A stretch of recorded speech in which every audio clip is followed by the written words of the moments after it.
New Zealand's Prime Minister, Jacinda Ardern, will not seek re-election. Ardern says that she no longer has enough in the tank to lead, and that challenging job, years in the job, had taken the toll. Joining us on this is Charles Sinkala, international relations expert. Dr. Sinkala, good afternoon. It's been described as a shock that Jacinda Ardern has decided to quit that job, the most important job, if you will, in New Zealand. Why would this come as a shock?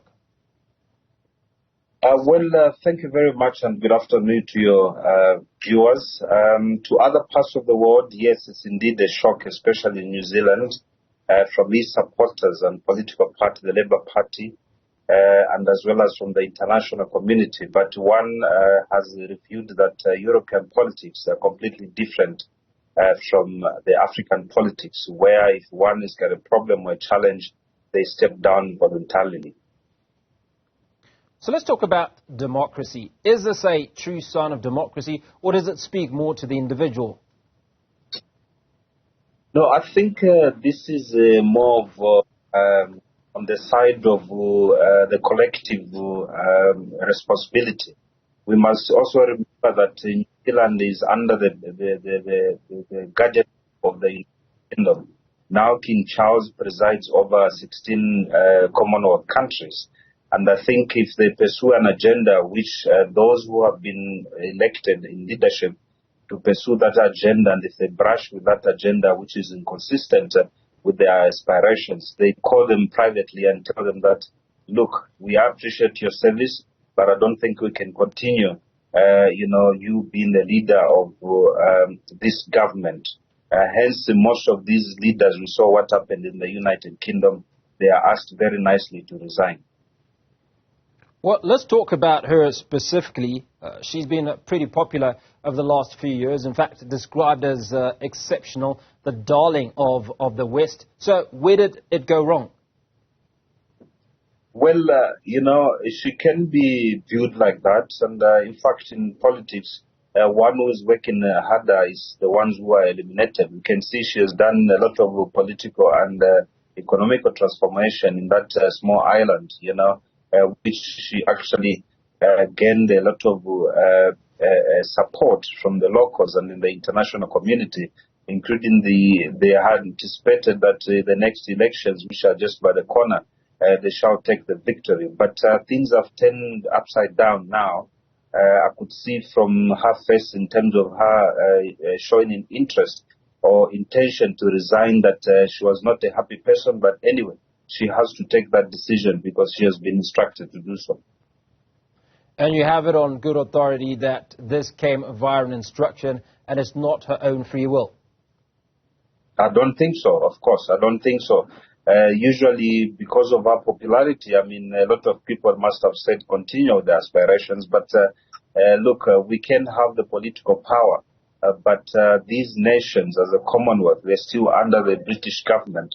Where they control and make sure that they pursue their agenda. And if one is inconsistent with what has been laid down to support their agenda, they are asked nicely to leave the politics. But even saying that, she could have made a mistake while she was at the head of the government and the state, which of course costed her to be forced to resign. That is also possible because even those who are doing well in the world as leaders, especially her in New Zealand, having a woman who has been very powerful to unite the country and to bring that the economy of growing up by 3.5 to 3.7, which hasn't been, is unprecedented in New Zealand. Looking at her past predecessors, it is unfortunate that this has come to this end. Well, Dr. Sinkala, let's take a look at the person that she was and obviously the role that she played at 2017 at age of 37. She took over. A year later, she went and gave birth to I think her first child just a year into office, and that for me is pretty incredible, and the message that it sends certainly to women across the globe. In fact, that fight in many ways of you can be a career woman and also be a family woman in the same breath.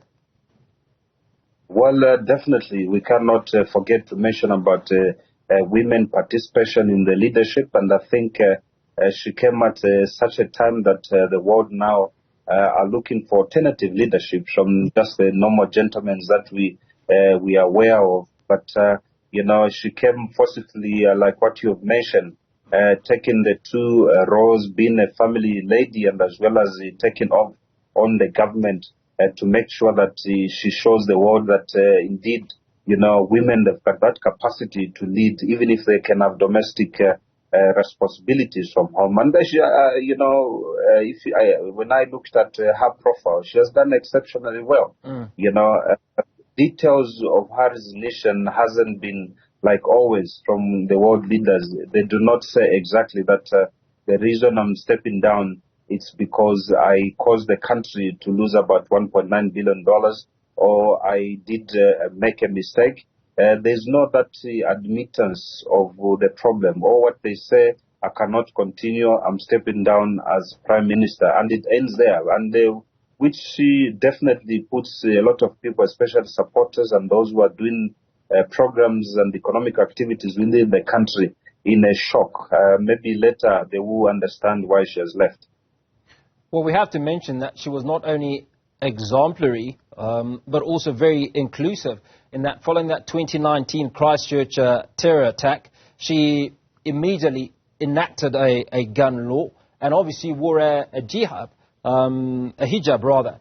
And I suppose part of that was about inclusivity, not to suggest that every Muslim was in any way involved in the terror attacks. Now, how big was that for you as a gesture, as a symbol of solidarity with other women of Muslim religion, if you will?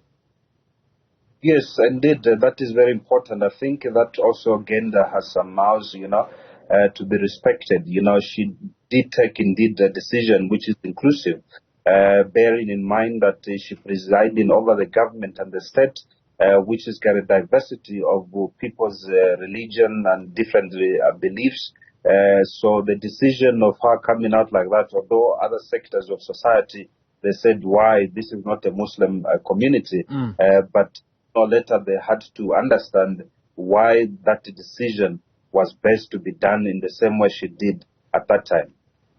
Now, Dr. Sinkala, let's talk about the lessons that we learned from this woman, certainly as far as democracy is concerned, leadership is concerned, lessons that Africa can draw from this Prime Minister who's now on the verge of leaving office.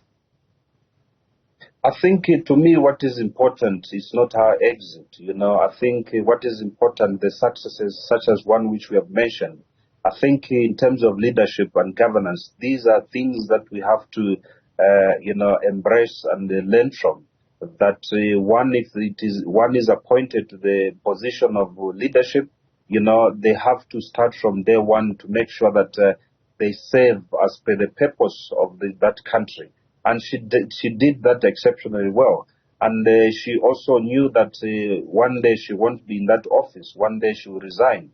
And if she looks at the back, what has she achieved? And I think this has been a painful decision for her. People interviewed her, like the BBC and Al Jazeera, asking her if she has regretted in terms of taking up that resolution. Yes, she said she's in between. One, she wants to cry. At the same time, she feels a sigh of relief, for having achieved of what she has achieved. And I think in terms of our democracy on the African continent, we are supposed to learn from that.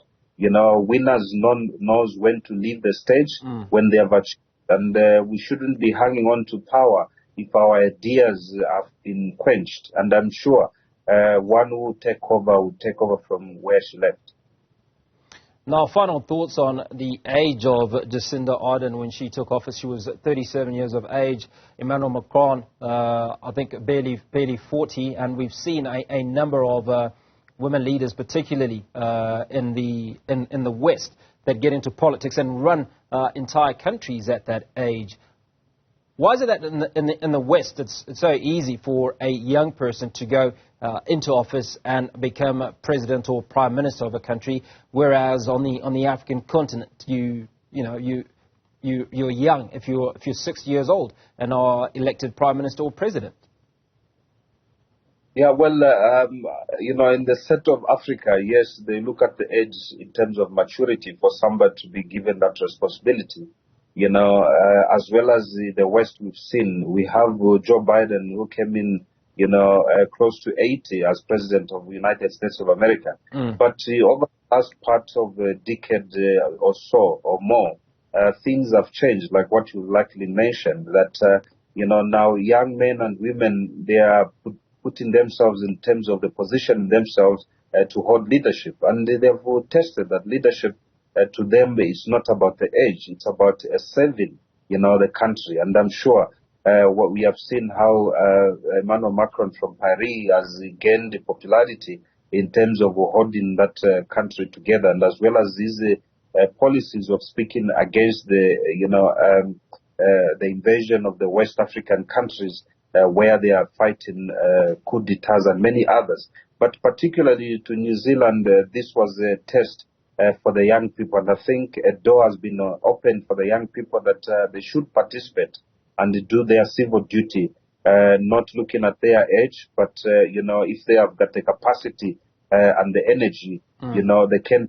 And we can see that the energy between the young people and the older people is much different, because the younger people, they are so energetic and they want things to be moving, as compared to the older leaders who have relaxed. Probably they are left with the 10 or minus 10 years to live, and they take too long to take certain decisions. And sometimes it is called what they call is the normacy, where one will say, no, this is normal the way it is, and they continue living like that. But young people now, they come to a different type of generation, which is good for democracy. They certainly do. Dr. Charles Sinkala, appreciate your time, international relations expert, speaking to us on the resignation of New Zealand's Jacinda Ardern.